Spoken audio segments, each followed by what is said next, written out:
Hallo und herzlich willkommen auf Epic. Heute bei uns von Actin Black das DT-NVS.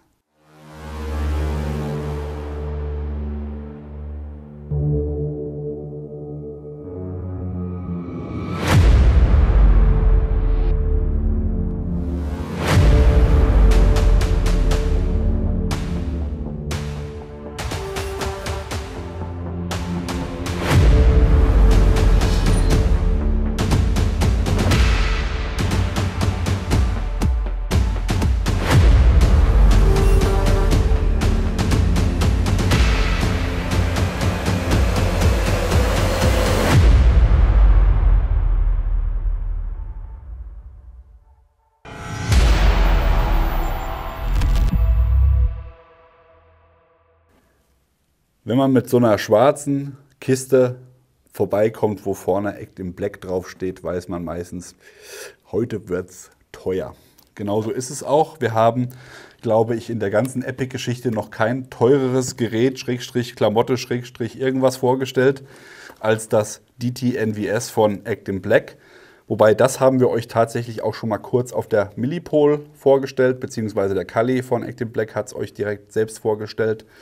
Die Rede ist vom neuen Dual-Tube-Nachtsichtgerät von Actin Black. Das DT-NVS ist im Endeffekt der Nachfolger vom DT-NVG. Sehr, sehr populäres, beliebtes Nachtsichtgerät.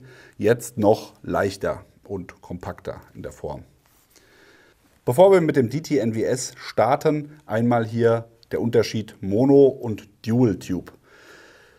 Der Unterschied ist ja offensichtlich. Wir haben zwei Augen in der Regel. Sollte man haben, wenn sie einem nicht weggeschossen werden. Das heißt, mit zwei Augen sieht man besser, räumliches Sehen, Stichwort. Und genau dasselbe Prinzip ist natürlich auch in der Nacht ganz, ganz wichtig.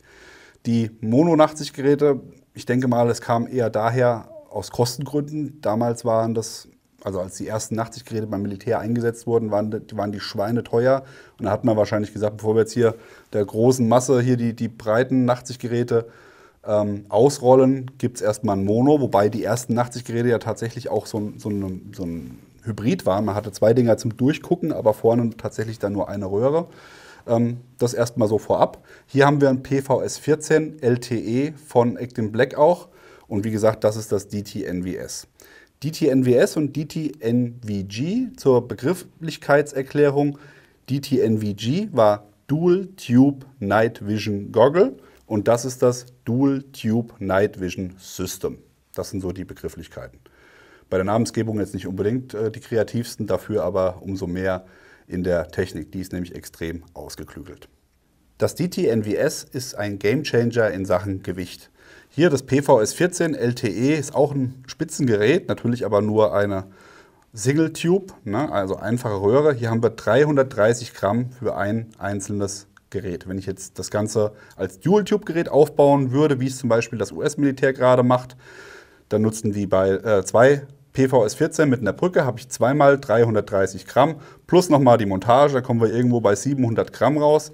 Und das hier wiegt gerade mal 482 Gramm. Also das ist wirklich extrem leicht. Plus minus muss man natürlich sagen, je nach Röhre, die ihr verwendet, denn das DT-NVS kann natürlich sowohl mit einer günstigeren Röhre oder auch leichteren Röhre als auch mit einer teureren, schwereren Röhre genutzt werden. Aber es liegt immer so in dem Bereich um die 482 Gramm. Und das ist natürlich alles inklusive. Ne? Das heißt, ich habe zwei Tubes und habe nochmal eine Mount, eine Brücke oben mit dabei. Das ist übrigens auch der Unterschied nochmal zu dem Gerät oder anderen Geräten. Hier, dieses System ist fest mit der Brücke verbunden. Man kann jetzt nicht die Röhren irgendwie einzeln abmontieren. Das ist alles inklusive hier in der Bauweise. Hat auch ein paar Gründe, warum das so ist. Zu denen kommen wir aber später noch, wenn wir hier auf die einzelnen Details eingehen. Warum ist das DT-NVS so leicht? Wir haben hier natürlich, beziehungsweise viele Nachtsichtgeräte, gerade die russischen, benutzen immer noch Voll-Aluminiumgehäuse. Das bringt natürlich alles Gewicht mit sich. Hier haben wir so ein Hochleistungs-Carbon-Material, was das Hauptgehäuse ausmacht. Natürlich ist auch immer noch irgendwo ein bisschen Aluminium mit verbaut, aber der Hauptbestandteil ist dieser Carbonstoff und der macht natürlich das Gerät unwahrscheinlich leicht. Die Abweichungen im Gewicht, die auch bei Actin Black auf der Seite zu finden sind, kommt dann nur noch durch die verschiedenen Röhren, die man hier nutzen kann. Denn natürlich, gerade auch bei so einem teuren Gerät, kann man natürlich auch die Röhren wählen. Der hohe Preis kommt nämlich nicht daher, dass Actin Black sich eine goldene Nase verdienen will, sondern wer sich mit Nachtsichttechnik schon auseinandergesetzt hat, weiß, dass der hohe Preis alleine durch die Röhren zustande kommt. Je nachdem, was ihr für eine Röhre einsetzt, ja, kostet es dann entsprechend mehr oder weniger. Aber wir sprechen hier auf jeden Fall um Preisklassen, wo man dafür sich schon ein Auto kaufen kann. Also es ist jetzt nicht irgendwie mal aus der Portokasse. Bei den Röhren ist es ganz wichtig zu wissen, dass man bei der Qualifikation bzw. bei der Spezifikation der Güteklasse auf den FOM-Wert achtet, FOM. Das heißt Figure of Merit und das bedeutet, es ist, wie gesagt, ein Güteklassenwert, der festlegt, wie hochwertig die Röhren sind. Je höher der FOM-Wert, desto besser oder qualitativer ist die Röhre.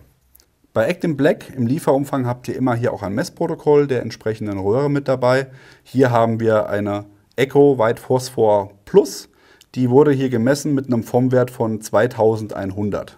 Unser PVS14, das Pullman-Gerät, hat leider nur White Phosphor 1500. Also da seht ihr schon mal, da ist schon mal ein ordentlicher Qualitätsunterschied. Wir haben hier für euch mal beide Röhren hintereinander gefilmt, damit ihr einfach mal sehen könnt, wie da der Unterschied in der Qualität ist bei 1500 und bei 2100 vom Wert. Was gibt es noch zu sagen zum DT-NVS? Wir haben hier eine Wasserdichtigkeit von 20 Metern für 2 Stunden. Das ist auch relativ gut für ein Nachtsichtgerät, muss man sagen. Es ist salzwasserbeständig, also auch gerade hier für die Kampfschwimmer sehr interessantes Gerät. Wir haben eine Flip-to-Open und Flip-to-Side-Technologie noch, die entsprechend die Röhren ausschaltet. Das finde ich nochmal eine ganz geile Sache. Das PVS14 hat das nämlich nicht. Hier muss ich wirklich immer manuell den Schalter bewegen, um das Gerät auszuschalten. Hier ist es so, wenn ich das DT-NVS hier montiere und die Kappen natürlich dann auch abhabe entsprechend, so, dann kann ich entweder die Röhren zur Seite klappen, so nach oben, dann habe ich es hier noch im Sichtfeld, aber relativ schnell wieder vor den Augen, wenn ich es brauche. Da ist ein Sensor drin, der das erkennt, wenn die Röhren hochgestellt werden, dann geht das Gerät automatisch aus. Oder aber klassisch, wenn ich das so vor den Augen habe und dann entsprechend das ganze Ding nach oben klappe, auch dann schaltet das Gerät automatisch die Röhren ab. Und natürlich auch wieder in die andere Richtung, wenn ich es einschalte, genauso.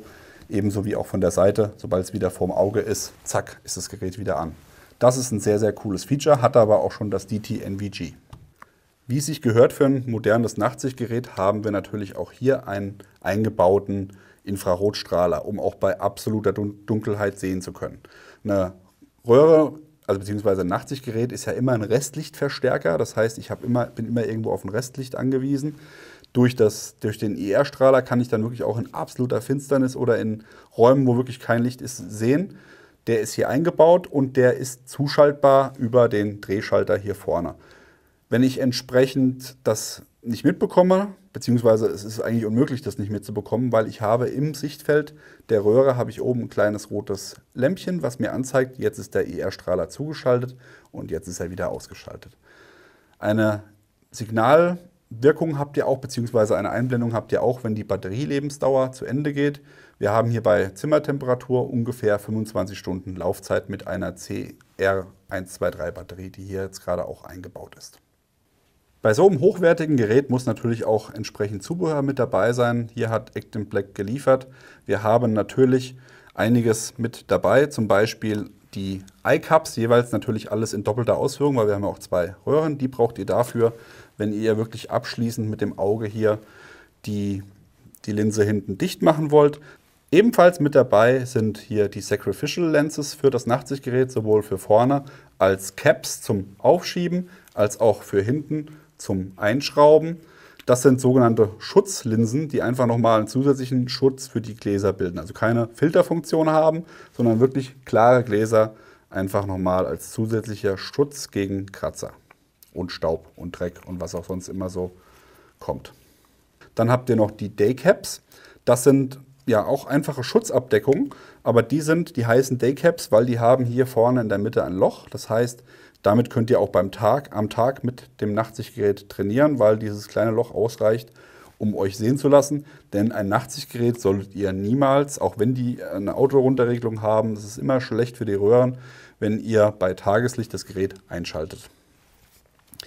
Hier seht ihr auch nochmal ein weiteres Zubehör. Das sind die sogenannten Bikini-Covers. Die sind auch mit im Lieferumfang enthalten.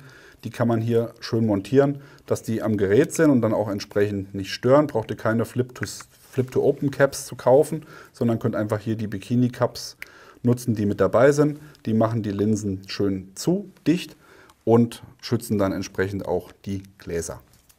Dann habt ihr noch ein weiteres Zubehör, das von Ferro-Concepts gefertigt wird. Jetzt kommt mein Spezialgebiet. Ich bin ja nicht so der Nachtsichtmensch, aber auf jeden Fall der Nylon-Mensch. Ferro-Concepts macht ja Plattenträger und Co. Und hier hat Actin Black mit denen exklusiv eine Tasche entworfen, die für das DT-NWS designt wurde. Ihr habt auf der Innenseite nochmal im oberen Bereich einen kleinen Einschub mit Reißverschluss, wo ihr Batterien oder sowas reinpacken könntet, ein Putztuch. Und im Hauptbereich habt ihr auch nochmal einen elastischen Einsatz, wo ihr dann entweder das DT-NWS von hinten reinsetzen könnt, damit es in der Tasche nicht schlackert. Aus Erfahrungswerten jetzt von auch den Leuten, die uns jetzt das Gerät zur Verfügung gestellt haben, wird dieser Einsatz aber eigentlich nicht gebraucht, weil die Tasche relativ snug, also das Gerät sitzt relativ eng da drin. Das passt, von daher sehr, sehr cool. Ist auf jeden Fall mit im Lieferumfang enthalten. Das war unsere Kurzvorstellung des DT-NWS. Wir haben das Gerät leider nur für einen kurzen Zeitraum zum Testen zur Verfügung und deswegen entsprechend auch nicht die Dauererfahrung hinter dem Gerät. Wir sind aber in engen Kontakt mit der 516 Group, die uns das Gerät auch zur Verfügung gestellt hat, in Verbindung mit Actin Black natürlich.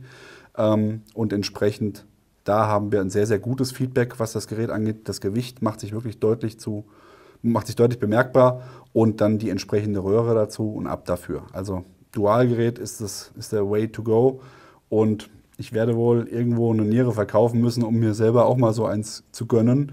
Da hat der Stefan gesagt, für deine Niere kriegst du aber nicht mehr viel. Dann lege ich halt noch eine Leber drauf oder was weiß ich, keine Ahnung. Irgend so ein Gedärm wird schon noch irgendwas wert sein in mir drin. Goldzähne habe ich leider auch keine, von daher, naja. Kalli, ich brauch so eins, mach irgendwas, aber wir müssen dieses Gerät bei uns haben, denn es ist einfach richtig, richtig geil. Ihr bekommt das bei Andres Defense, der Link ist unten eingeblendet. Wenn euch das Video gefallen hat, wenn ihr selber ein Nachtsichtgerät im Einsatz habt, lasst uns wissen, schreibt es uns in die Kommentare. Wie immer an dieser Stelle, Like, Abo, Glocke und dann sehen wir uns beim nächsten Mal. Bis dann, macht's gut, bye bye. Stefan, ich bin weg, tschüss.